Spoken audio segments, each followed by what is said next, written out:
So some good news if you are a Springbok or a French rugby supporter. The CEO of French Rugby came out yesterday and issued a statement that the 7-1 split won't be altered, or there won't be any change in rules concerning to how this tactic is used. Remember, there were many calls from fans around the world and high-profile people that the 7-1 split was a concern because they worried about player welfare, that bringing on big 7 forwards towards the end of the game is dangerous. I don't know. I didn't understand the argument of the whole thing, Didn't see any danger. I thought of the opposite thing. I thought bringing in fresh players to the field is actually good for the game because it promotes player welfare. Because if you play for a long time, you may get muscle strains and other things. So by changing players and bringing in new players is actually a good thing. But other people from elsewhere thought otherwise. So he said that they have looked at it from the perspective of science and medicine and realized that bringing on 7 fresh forwards towards the last 20 to 30 minutes doesn't cause any injuries. Therefore, he said there's no reason for them to look at how they might do replacements differently. Ultimately, there are a lot of different ways to win a rugby game. So this is what he said. So as I'm saying, I didn't see any reason to have this argument. The fact that now they are coming out to issue this statement, it's also, I don't know. I don't have a good feeling about this. France won the Six Nations on the back of using a 7-1 dominance forwards orientated game. So they might have had an impact in this. I don't know. So I don't know. I think the whole thing should actually be upgraded. They should just make it, while they are addressing this problem, they should change the subs from 8 to 10. Make it 10 subs for rugby, so that I think if you make it 10 subs, I think you're actually addressing the problem of player welfare, because bringing fresher legs towards the end of a game is better than having old legs who started in the first half. I think it addresses the player welfare. Also, I think having 10 subs also is positive for the flexibility of tactics. Then you can have more players on the field, which means now coaches can be more creative in how they prepare for games and how they analyze other teams and how they prepare to counter the other teams going forward. So that's it for the 7-1 split. Now moving on to the Champions Cup and the Challenge Cup. A couple of teams from South Africa and also from the URC played in the Challenge Cup and also in the Champions Cup. Starting with the Bulls. The Bulls played Bayonne, a French team. I think they played really well here, the Bulls. I think they just imposed themselves on the Bayonne from the first minute on the time board. They were very intentional. The tries they were scoring were very of physicality, just imposing themselves on Bayonne. Bayonne tried to open the game up to make it more champagne rugby, but the Bulls were able to just not allow them to do that. The Bulls by halftime were leading 8-15. The second half, the same thing happened. The Bulls, I think, continued their dominance, scored a few tries, but they got a yellow card through Van der Merwe, the hooker, and then there was a time when they were playing with 14 men. But even during that time, Bayonne really didn't offer any threat to the Bulls. The Bulls were able to handle that situation, and then they brought in their new subs now from the bench who were more experienced. Your Honeycomb and who else? The others also came from the bench. So I think the experience that came in from the bench allowed them to tidy the ship and be able to win this game towards the end. So now they go on to face Edinburgh in Scotland this coming weekend. And then Leinster played the Harlequins in Ireland. It was a home game for Leinster, the URC side.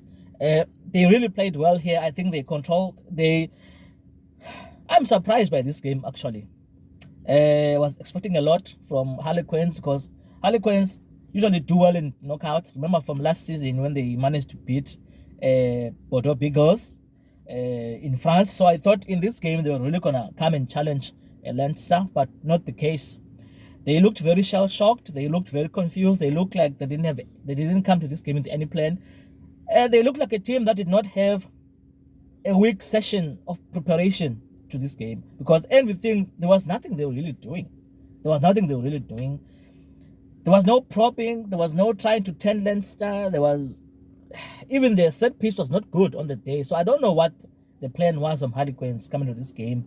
To concede 62 unanswered points is not good enough, because this is a knockout in the Champions Cup. You should be able to to play some rugby and give us some good rugby, but not the case here.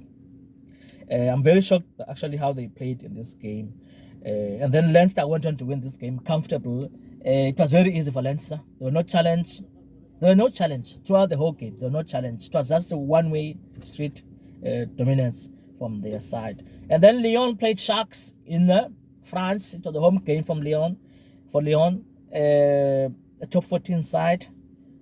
Well, coming to this game, you look at the team sheets, you just realize that the Sharks have no intent of winning, because they selected a very inexperienced side. Even though the team was second string, you would still expect them to come with some preparations, to do the basics right, to have some agency, to play to try to challenge Lyon, because Lyon are not that strong, But yeah, no, the boys were not up for this. They were very casual. They gave away about 4 tries. They scored the first try, but then they gave away 4 tries to Lyon. They were very soft tries that they gave away. These tries, one try they were scored on the right. They were falling off tackles. 2 Sharks players fell off tackles. The other try was a pick and go, where they found space in that Shark defense. Very easy. The other try was from a scrum set play.